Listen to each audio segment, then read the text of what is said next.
we have a mind-matter interaction going on where our thoughts and our feelings are very related to our outer environment. So we can witness things like synchronicity. We can notice when we do laundry, we might lose a sock in the washer or dryer. We might notice things seem to move around. So things appear, disappear, transform, transport. We notice changes in time. All of these things happen. And they're all what I would call reality shift. It can be magical, like what's going on? And sometimes whatever vanished can come back. Sometimes something that you need appears out of nowhere when you know you didn't have it. These things can be very helpful, and it does get to be fun. The episode you're about to watch has been republished. My podcast channel reaches a lot more people now, and there's certain episodes that have slipped under the radar, and I wanted to bring them up for your attention because I truly feel they are worth listening to. So please be sure to let me know what you think of this episode in the comments below. And of course, let's continue to connect. Let me know where you are in the world and where you're listening and tuning in from. I love reading it. It's amazing, isn't it, that we can do this? And the other thing I want to say as well is find out where we are if you want to put your spiritual boots on and come and join us at one of our 5-day retreats or 1-day events around the world. Links are below as well if you want to find out more what we're up to. Much love from me. Enjoy. Beautiful. We're recording. Cynthia, welcome to the podcast. Oh, thank you so much, Guy. Love being with you today. Thank you. I really appreciate it. What piqued my interest with you, Cynthia, is some of the topics you cover. And I'm like, wow, that goes quite deep. So I'm really intrigued to see where this conversation goes today. And I'm always fascinated. So I'm going to start the show like I always do, especially with your background and knowledge. If you were at a dinner table right now and you sat next to a complete stranger and they asked you what you did for a living these days, what would you say? Well, I just explained that I work with consciousness. I'm a spiritual life coach and an author about metaphysical topics. So I keep it kind of generic. If they're interested, then they'll pursue. And if they're not, they're like, oh, okay, then. Have you found people's response change, especially over the last couple of years as well? Like, do you find more people are wanting to look into this work? It's funny because in America, it seems like people were not interested much in this kind of work in general. Some 20 years ago when I started, when I was traveling through Europe, people were very interested, very respectful, much to the embarrassment of my teenage daughters. Like, oh my gosh, another person's asking Mom what she's doing. I'm like, yeah, and they're interested and they respect this. So I think that's changing in America. I think there have been some big changes over 20 years. Amazing. I've got to ask you, because looking at some of your topics, you talked about reality shifts, quantum jumps, the Mandela effect, Rev Humanism. These are all these words that you were sending me through, and I'm like, wow. I'm aware of these topics, but they can go deep fast. What I'm intrigued by with you, Cynthia, is what led you to look into such subjects, because it's not every day you meet people that not only want to talk about this, but study it and actually look very closely at all these things. Yes, I've been kind of deep since early childhood. I've been keenly interested in what's best for everyone, like blowing out candles on my birthday cake and wishing for the best for everyone right from the beginning, just as a child. And with an awareness, remembering really that we are all consciousness, remembering that that's what I am, that I came from a deeper level of reality. So coming in with that awareness and really got me kind of propelled forward. And then I think I would have fallen off track, but if not for a massive Kundalini awakening when I was 32 years old in 1994. So that was huge for me. It was a big wake up call. And because I was trying to just live an ordinary life as a project manager, I studied physics at UC Berkeley. I got an MBA degree. I was just doing ordinary things or trying to blend in. But my life purpose was never meant to be that, not the true fulfillment of what I can really be here to do. So that I'm sure that's why I had such a spectacular Kundalini awakening experience which I could not ignore as much as I might try. Yeah. Yeah, I can totally understand. What were you looking for that at the time? Were you inquiring? Because it sounds like, you know, you're studying a degree which is the complete opposite spectrum to doing the inner work. And was that an accident? Was it something that you went after, or was it just something that occurred from just meditating? Well, choosing physics came through meditation partly, and partly circumstance in a way, but that's also the kind of meditation. I really believe that what's inside is outside, and often me trying to please my family, do something respectable, such as study hard science that my father would appreciate. He believed that math is the prince of the sciences. And so I thought, well, physics, that sounds pretty respectable. But on some deep level, I must have known that this was going to go straight into the heart of what I would most wish to get a degree in, which would be consciousness studies, if UC Berkeley offered such a program, especially if they had mind-matter interaction as part of it, which they did not. So at least not at that time. I just know of one PhD who successfully got through that A program, and that would be Jeffrey Mishlove. He did succeed in somehow squeaking through UC Berkeley with a doctorate in very metaphysical studies. That was unusual. Yeah, got it. So then I'm just fascinated because I had a similar experience about 7-8 years ago. And it obviously changed the trajectory of my life like it did yours, I'm guessing. With the steps you took to integrate, or what did you do at the time? You know, did you think, right, I'm just going to use my degree and just shoot down this rabbit hole now and start to get this work out there? Or did you sit with it for a while? What happened? Well, it was kind of like pre-Kundalini and post-Kundalini is the best way to divide that topic. So before 94, when I was studying physics and getting my degree in business administration and thinking I'll be helping scientists, they seem like they need help organizing their thoughts. So management seems to make sense. That was the pre-Kundalini. Post-Kundalini, everything made sense differently. I suddenly realized that not a minute had been wasted.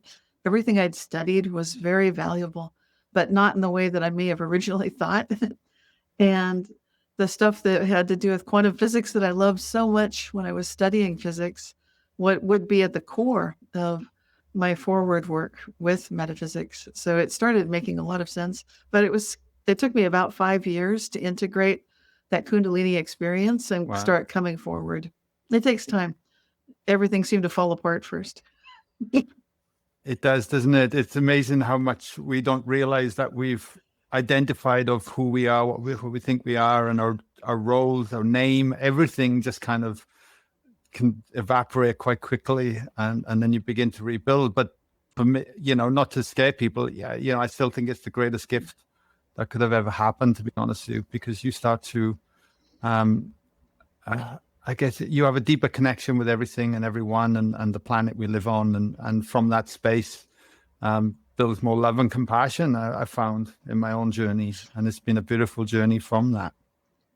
I found that too. And it took me time to trust that process, to really trust. It felt like stepping onto thin air, like what is holding me up now?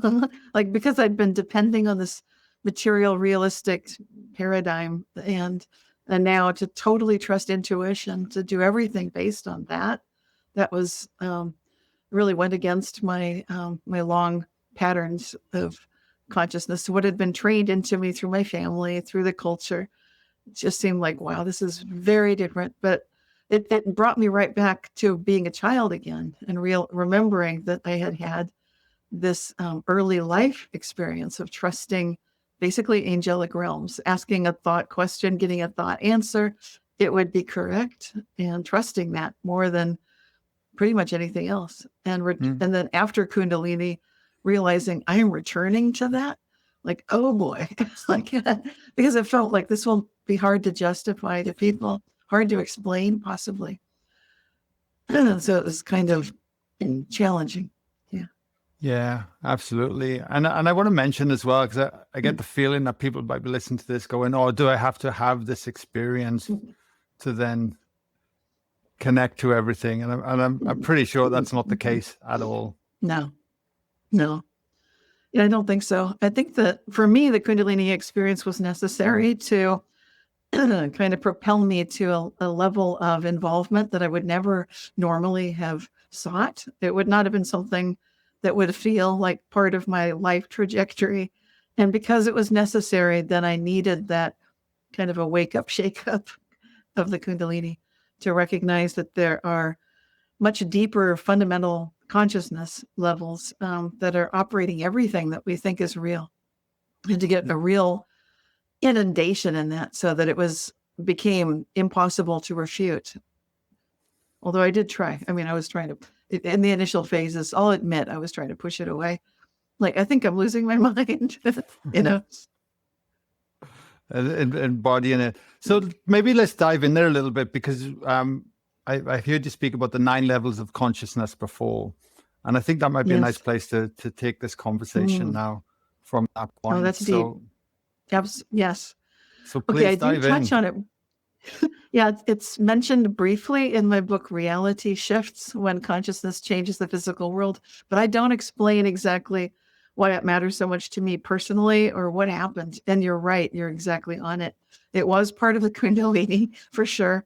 So it was an introduction where I was getting information about sort of a back and forth conversation, as would often happen in the Kundalini awakening, where I would be prompted to pay attention to which levels of consciousness am I looking with right now. Kind of like if you were to ask me, Cynthia, are your eyes open? And I would say no.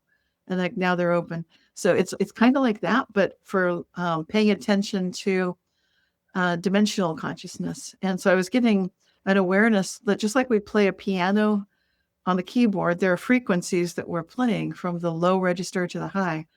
And so we can play each note individually. And so the first the frequency of consciousness that I was introduced to would be a point source where it's like a point of consciousness, like a photon, just like an electron or quantum particle. So it would be the consciousness of a photon. Let there be light. Boom, that experience of being all that is. And it's a very pure, beautiful state of consciousness.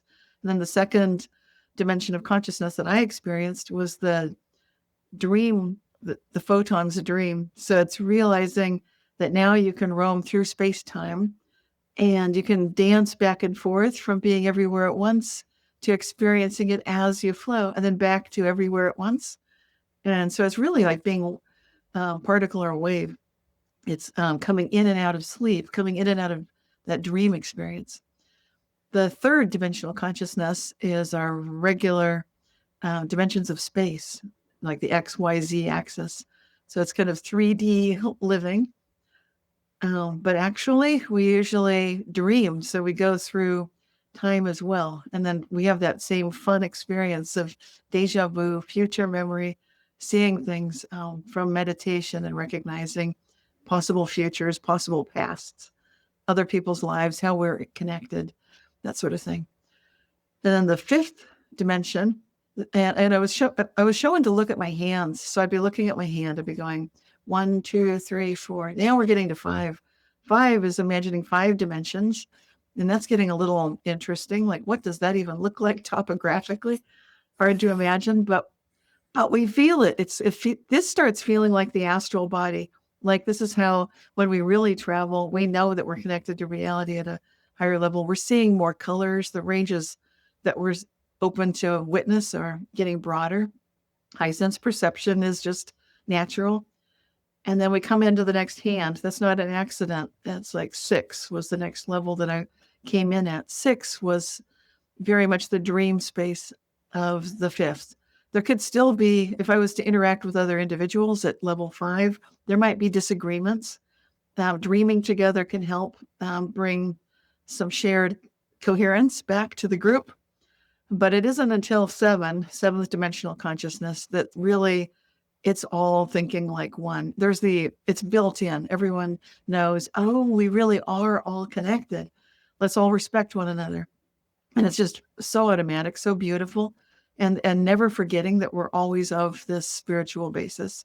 So it's got a dimensional quality too of 7 dimensions, which feels very high vibratory. 8 would be bringing in a dream sequence to that, and it starts getting interesting there as well, because the 7 was so excellent. Then you might ask, well, what's the difference with 8? And that is it's so subtle. It's, for us, it might be hard to tell, because unless you meditate a lot, you might not know what that difference is. But you can see a huge difference when you get to 9th dimensional consciousness, because everything that's thought manifests when one is playing that 9th dimensional key on that 9th dimensional piano. It's like anything you think. So this is where it really helps to have done a lot of internal work, so that there is no tendency to react into fear, sadness, or anger, so that one is always in a very centered, peaceful, balanced state, so that whatever one encounters can be greeted openly, without having a knee-jerk reaction that might be unfortunate. And then 10 would be kind of getting up into the dream space of that causal consciousness, which can really feel like dreaming with God. It feels like co-creating with zero entropy, with causality, with the creator. So I was then given to constantly look at what chords am I playing, like notice, am I playing 1 or 2 or 3? And often I would be. So that got really interesting to see how we play with chords of consciousness. And one is not better than another. Being a photon is pretty fabulous. They're all fabulous. So to help break that down to the listeners and myself, yeah, if we are human beings, and this is my belief system now, that we are photons of light stuffed into a physical mammal body, and I have a relationship with it. I am not it. We are intertwined to have a human experience. So that means my consciousness, like I always look at myself like a nerve ending, able to have information received to send back to source consciousness, and the greater my experience of through my life, the more information and the more expansion the greater consciousness can experience. So with that, then, the 9 levels of consciousness, are you saying that they are 9 frequencies that we can experience at any given moment and develop to allow us to have a more human experience on a different vibration moment? Yes, it's like music. It's there's free will on each of those levels. So the photon level is like having the identity of a one-dimensional being, and being a 3-dimensional being feels normal for us. We're told that's what we are, but then we notice we're moving through time. So then we think, well, maybe 4 dimensions. And then some of us start astral traveling and lucid dreaming. Then like, okay, 5 dimensions, and then that gets, as we keep going up that ladder of higher levels, we notice, wait, there's more stuff up here. And sometimes you get to that place where you are so elevated that whatever you think does happen, people are noticing that. They're noticed that they'll have a question and it gets answered, instantly. And so that's that causal level. Ken Wilber, what blew my mind is when I came across all of this, and it was told to me by a dragon, which sounds kind of crazy, but it was like, it's the Kundalini. So it's like, I swear, no drugs were involved. It's like, the dragon is quite real. So the dragon shared this with me. It's like, just observe. And I'm like, okay. So anyway, but when I saw that Ken Wilber had covered some of this exactly in his book, A Brief History of Everything, I think it's in the second part of his book. And I'd already received this from the dragon, and then here it is in the book. Wow. Then I realized this is true, and people are getting this directly. And that's the way information always reaches us. So humans often give ourselves a lot of credit for inventing something, when actually the ideas seem like they're flowing through direct from consciousness. We can be conduits.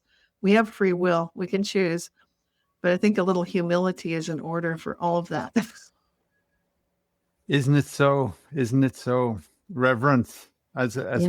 we bring into each moment.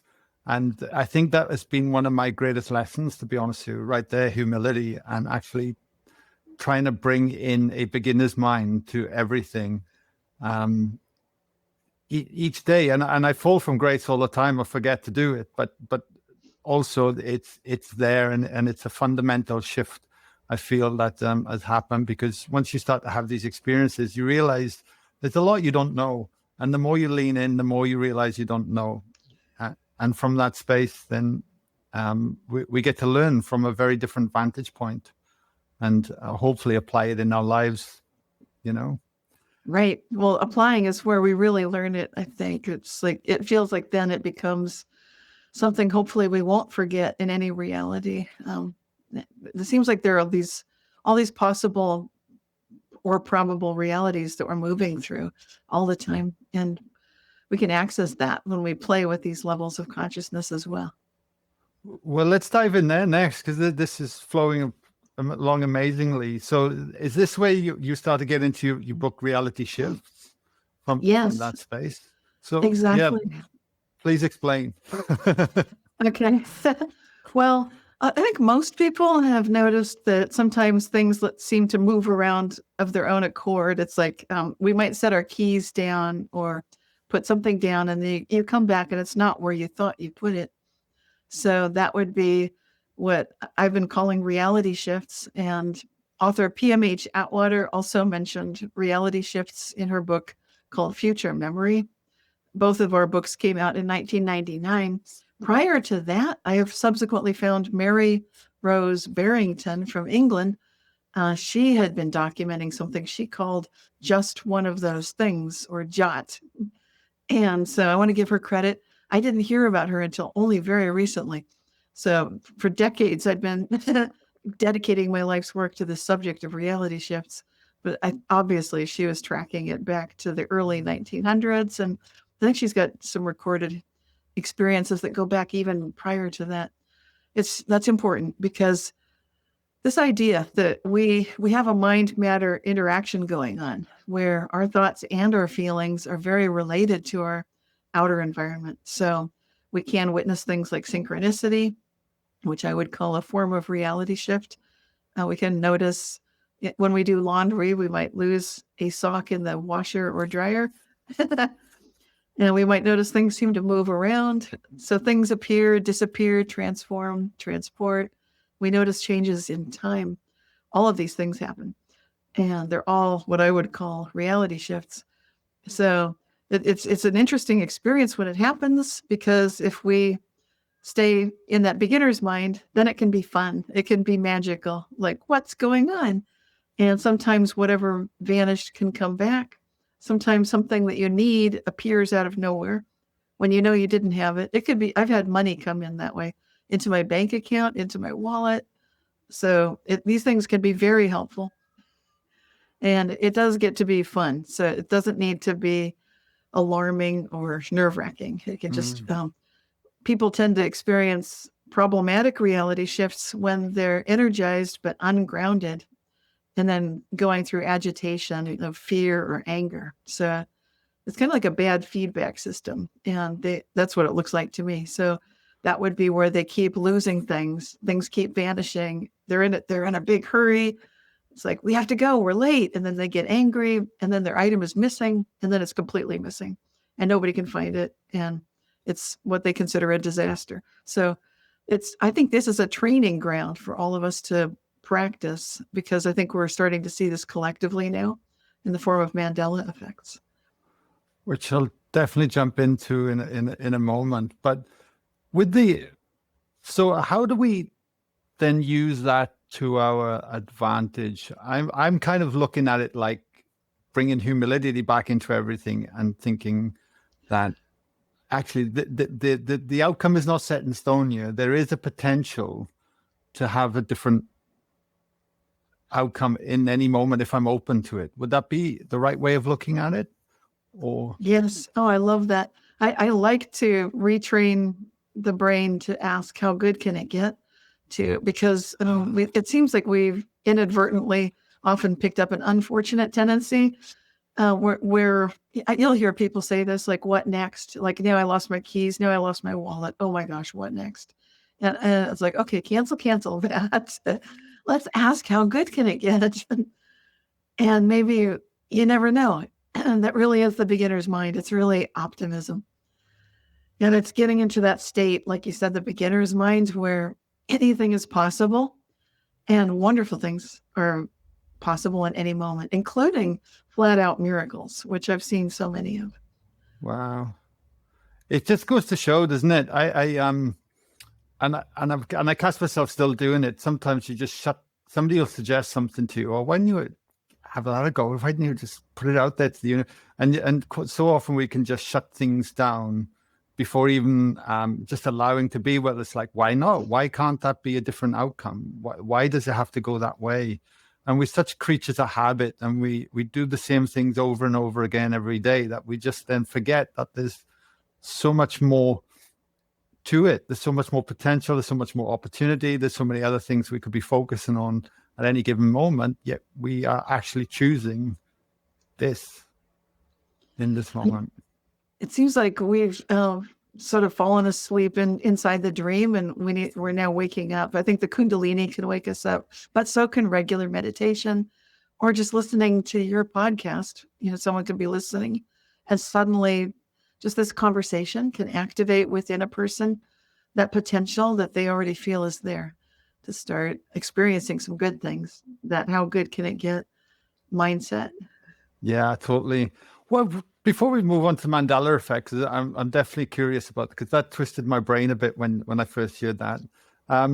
Well, how have you found the last few years in your belief? Because you talked about the Hopi prophecy rock, and that really pricked my interest as well. And given the very fact of the last few years that we've been going through, what are your thoughts on all of that coming together? If you could explain the Hopi prophecy rock as well in relation to maybe what's been happening in the world. Right. Well, I'm not a Hopi, so I should definitely get the disclaimer out of the way. But I have written an article about comes true being hoped for, which is the language of the Hopi. They talk with verbs. They have the verbs tunatia and tunatiava, and they understand this mind-matter interaction we're speaking of. They also have a beautiful history, and to them, it's real. We might call it like what do you call it? Fantasy or tradition or folklore, but to them, it's an oral tradition history where they say that we've gone through the ending of the world 3 times before. This is the 4th world, and we're about to go into the 5th. So this is by way of a little bit of background. The article I wrote is for Parabola, this Threshold magazine, many years ago.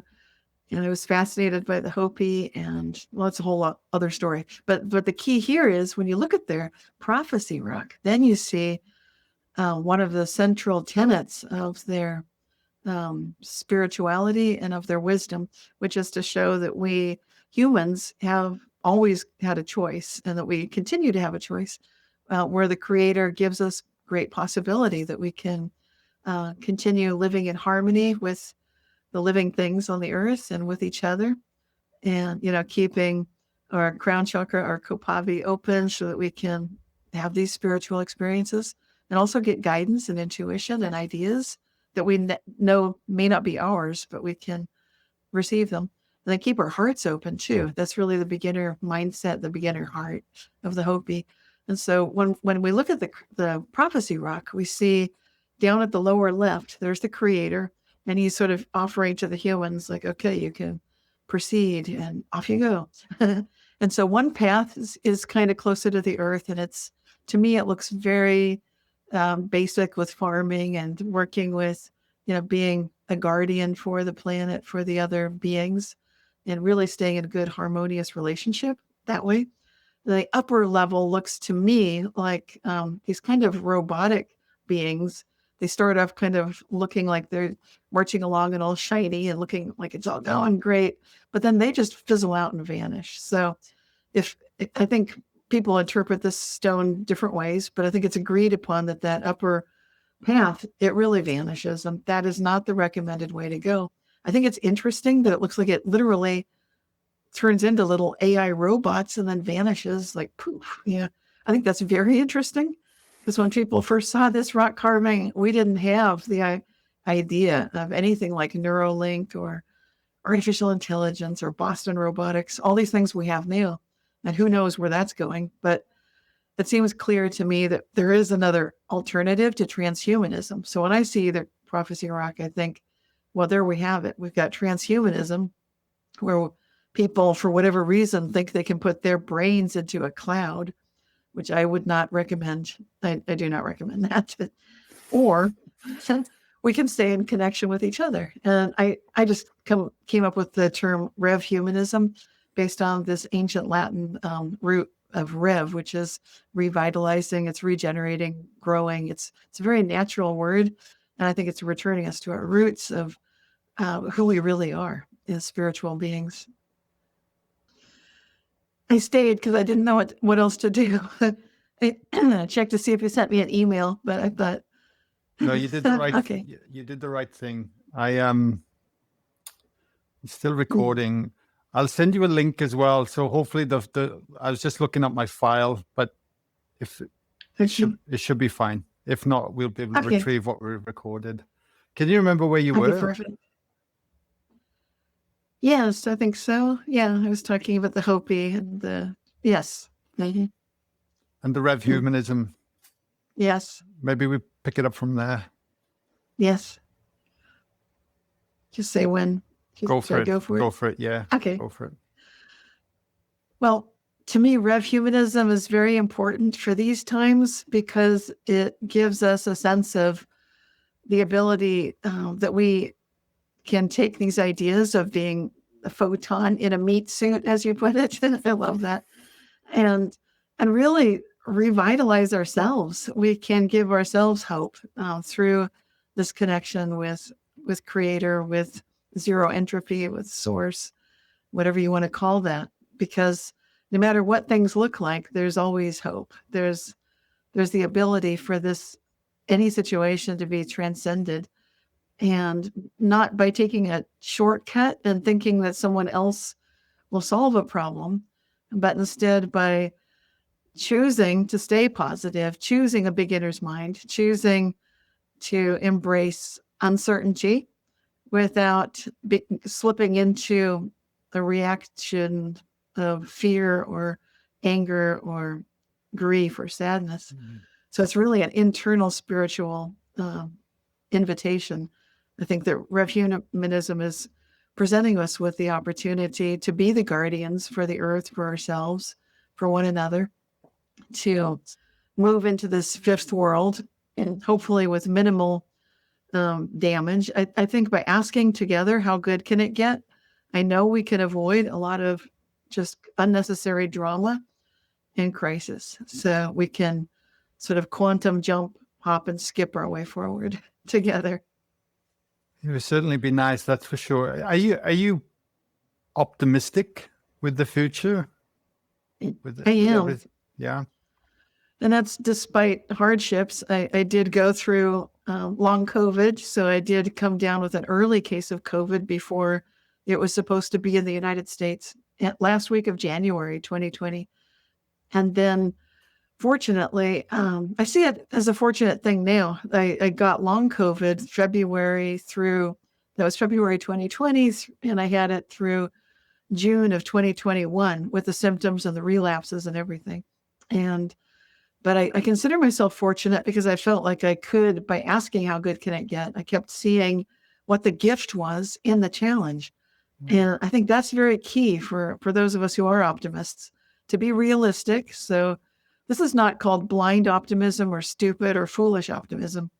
It's very practical optimism. It's recognizing, okay, it's like if you're golfing and you end up in the sand pit. We're in the sand pit. Okay, this could be pretty bad. People might say that. But how good can it get?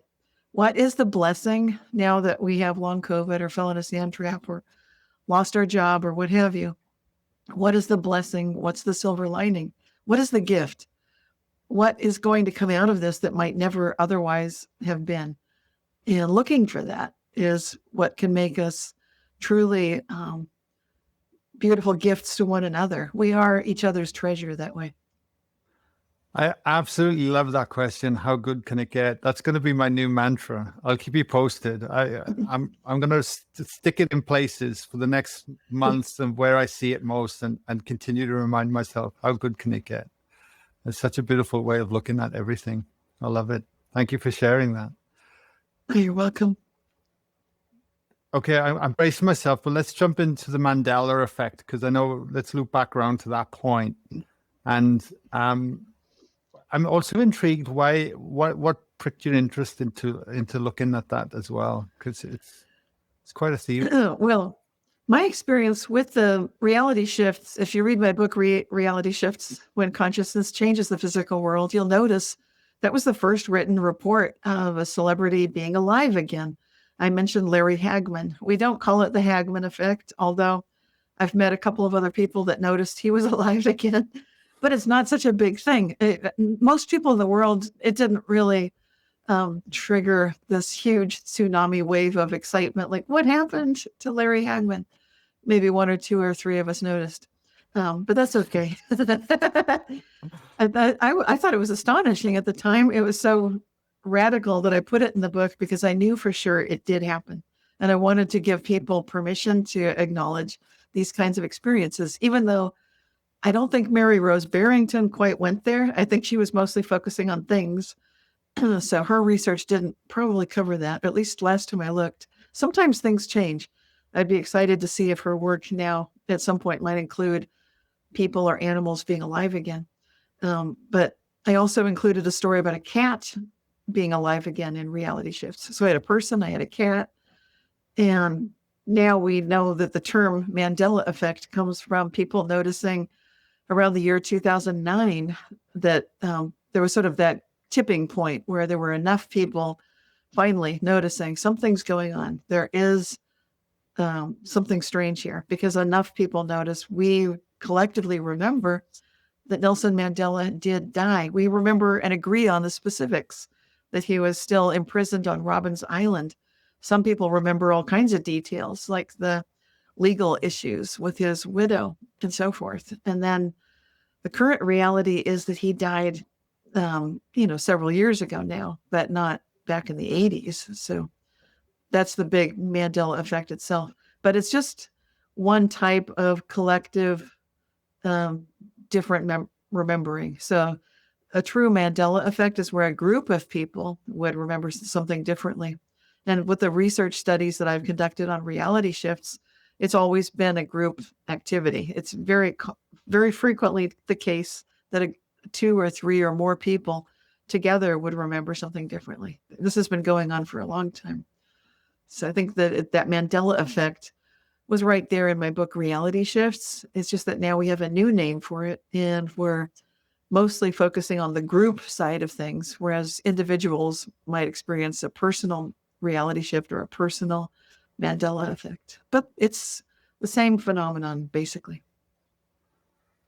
So what does that actually mean then? Does that mean there's a lot of potentials in the field of information, or there's timelines per se, and then we're actually jumping into a different outcome while other parts of consciousness aren't? Is that what's going on? Or?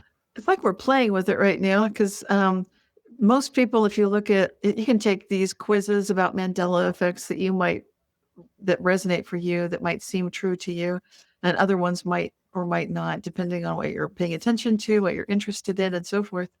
And you're right. This whole phenomenon gives humanity the capability to recognize that changes in our bodies can happen, such as, for me, a big one is the kidney punch. It's still called a kidney punch. And many of us, it's where if you're boxing or doing martial arts, not to strike someone in their lower back in a certain area, because if you strike with too much force in that area, it can precipitate serious damage to the kidneys, which would be as evidenced through blood in the urine and so forth, and sometimes death. Now, the kidneys are no longer in that area where we know the kidney punch to be.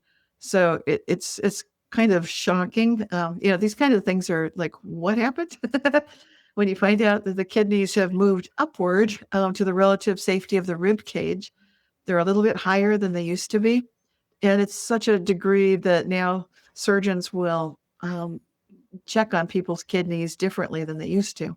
I've heard from people who remember every time they went to get their kidneys checked by the doctor, the doctor would check their lower back. Now they go in through the front, and it's higher. So it's just really, that kind of thing is indicating this could be an improvement of all of our bodies. It's the experience of basically something that we might have called evolutionary shift or an evolutionary jump, but we're not really giving it that kind of credit because it just happens in the background, sort of only for those of us that remember it used to be different. Is it different at all? And does that lean into then the observer effect? You know how the cat's not in the box or is or alive or dead in the box and it's not until you look you actually have evidence. So are we now leaning into sort of that whole quantum theory of only once we observe it's going to come into form, and that's where coming into form the information can change? Yes, that whole thing with the Schrodinger's cat, that's the physicist Erwin Schrödinger. He came up with that thought experiment, Gedanken experiment, and then subsequent physicists such as John Archibald Wheeler were indicating we clearly live in a participatory universe. It's participatory, absolutely, because as we observe, we are indeed affecting what we are observing. And it's very interesting because this whole idea, it might seem like science fiction. It might seem like this can't be something that it can't be something we'd ever see in the laboratory, but we do see it in the laboratory. We're now witnessing it in experiments that are running. The double slit experiment was 2 observational devices that pick up 2 completely different realities at the same place at the same time, which is indicating that subjective quality of reality seems to be built into reality itself, which means it's not something that physicists can sweep under the rug quite so easily. I know a lot of physicists would love to do that. They just want to shut up and calculate. It's easier not to include consciousness. It's easier to stick with the mathematics, in other words. But when we look at what is going on, who are we, which is to me the ultimate question. Who are we really? And when you meditate and you start noticing that you've got levels of consciousness with which you observe, then you can start playing with this mind-matter interaction. And it's a lot of fun. I love it. I love it. Just to sort of tie up the conversation and as we come to the end of the podcast, Cynthia, do you have suggestions? What if somebody's listening to this now and they go, oh my God, that's all just like, what? That's amazing. And then I've still got to get up and I'm not happy with my circumstances and this, and and all of a sudden it becomes a theoretical conversation that was interesting. And then they go back into the day, their problems and whatever's going on. With all that and have learned yourself, what would be a few simple tools to start leaning into or to even have fun with this at the same time to get going? What would you suggest? Well, the fun one that I love, of course, is just keep asking, how good can it get? Ask it even when you feel like, are they kidding? Are Guy and Cynthia, like, what are they suggesting? This is all messed up. I'm going to ask that. It's a joke. How good can it get? But try to do it with a little beginner's mind there, just with the possibility. What if things actually could spin correctly up and out of the downward spiral that it looks like it's going? Give it a chance. How good could it get? Really give everything a chance. Give everyone a chance, yourself in every situation. So that's a good way to do it. I love the beginner's mind idea, just practicing meditation to start turning off that rational, analytical left brain that's just such a chatter. So practice just getting a few moments and then a few minutes and maybe larger and larger parts of the day with that switched off. So you can receive direct intuitive insight, which is where we can find that you're connected to everyone and everything. And you can start experiencing a grace of living without struggling so hard. And you'll start feeling that there's a support that's naturally happening always, and that you're never alone. Some of the beliefs that we have are very counterproductive. So the how good can it get will be helping to offset some of that. And practicing beginner's mind, then it's like a 1-2. They can just kind of step forward, beginner's mind, how good can it get? Beginner's mind. And you'll see progress. Love it.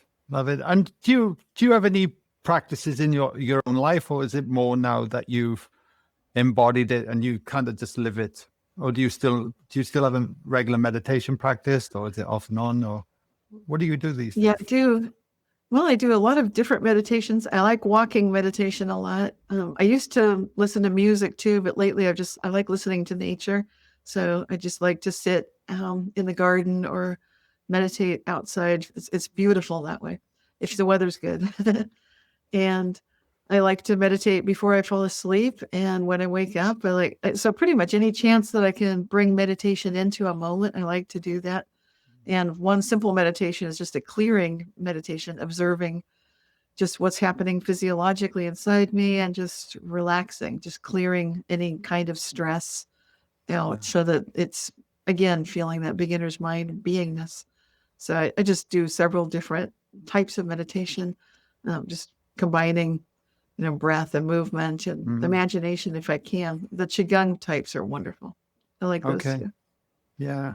I mean, that alone is massive, isn't it? I mean, we hold workshops here in Australia, and, the biggest thing is that we're in our heads constantly, and we are so removed and disconnected from our bodies. It blows my mind, and I was guilty of that too, and just like you say, having that practice of just shifting your awareness just off your problems for a moment and seeing where you're holding it in your body can be revolutionary. Just doing that, And then you can connect sometimes to nature the way the Hopi prophecy rock shows. I was meditating in my garden and watching a squirrel taking tiny little apples off of our tree and burying them. It was taking all the little ones it could carry. And I wondered what the squirrels do and why the apples all vanish at one point. And there I'm getting to see it. So I just sat there for 20 minutes of silence until I thought, well, I need to go in the house. So I very respectfully stood up, slowly went back inside the house. About half an hour later, I came out, and the biggest apple from the tree was sitting at the base of the chair. Obviously, the squirrel had brought me the biggest, best apple from the tree. And it did that again the next day. It brought it to that chair where I'd been meditating. Like, wow. So magic can happen in our worlds. Magic can happen in our life.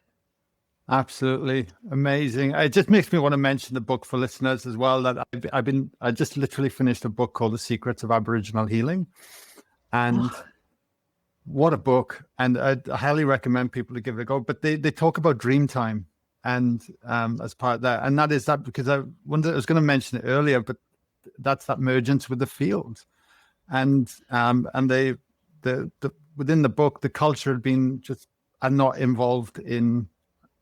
With Western man, so they live off the land. They live very simply, but true to their culture. And they brought a white man in to heal for the first time in 40 years, and he couldn't understand why they weren't talking to each other. And he's like, "Well, what's going on?" He said, "Well, they're actually communicating telepathically. They don't need to use words much because they're so connected." And it just blows my mind. It blows my mind what's possible once we become still. I know. Well, I have one daughter. When she went to college, she was concerned. She said, "Mom, I'm afraid to go to college." And I said, "Why?" She said, "Because they won't know what I'm thinking the way you do." Like, she would just think things to me, I'd think them back.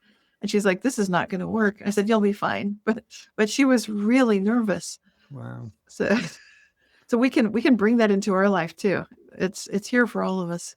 Absolutely. Absolutely. And last question for you, Cynthia, that I ask everyone on the show is, with everything we've covered today, what would you like to leave our listeners to ponder on?